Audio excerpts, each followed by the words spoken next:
Two passages in the works of the Jewish historian Josephus represent some of the most complex and most often discussed testimonies to a historical Jesus. Advocates of the so-called Christ myth theory, the idea that Jesus didn't exist at all as a human being, much less as the divine Son of God, approach these references with unusual suspicion, arguing that they have been inserted wholesale by Christian scribes. In this series, we'll check out the evidence for these passages and decide to what extent they might be original to Josephus.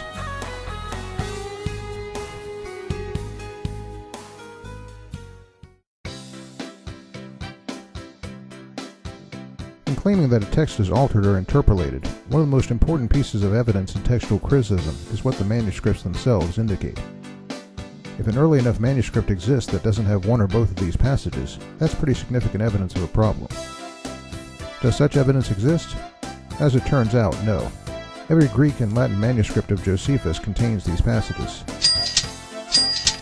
In response, critics may point out that these Latin and Greek manuscripts date to no earlier than the 9th century AD, leaving an 800-year gap within which scribes could have inserted the passages.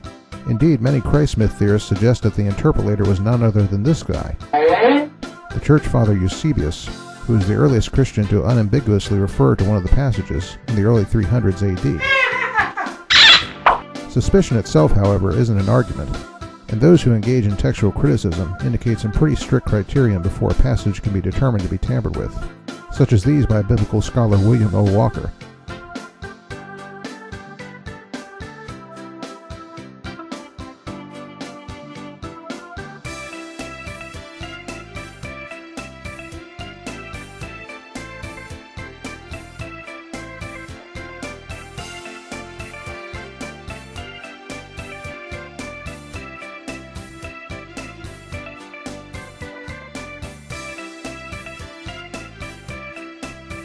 There's another external testimony to Josephus, though, that's earlier than Eusebius, and often overlooked by Christ mythers.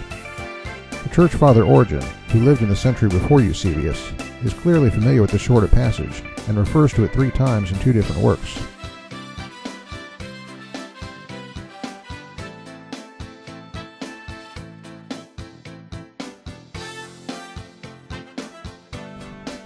Some Christ mythers devalue these references because of Origen's statement relating to blaming the death of James for the wrath of God falling on the Jewish people. Josephus, of course, doesn't say such a thing, and some even go so far as to suggest that Origen had a copy of Josephus with interpolations that did say such a thing, though that hypothesis has even less to commend it under the principles of textual criticism. What's far more likely here is that Origen read into Josephus a tradition that did link James's death with the fall of Jerusalem. If that seems a stretch, we have to consider a few things about Origen. As an exegete of the Bible, he sometimes let his imagination run away with him. The same thing can be said of the way he used Josephus on other accounts.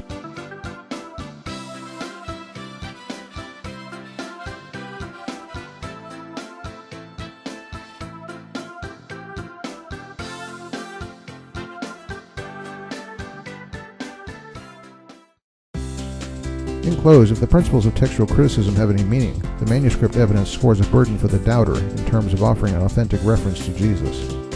But we've got a few points to consider otherwise.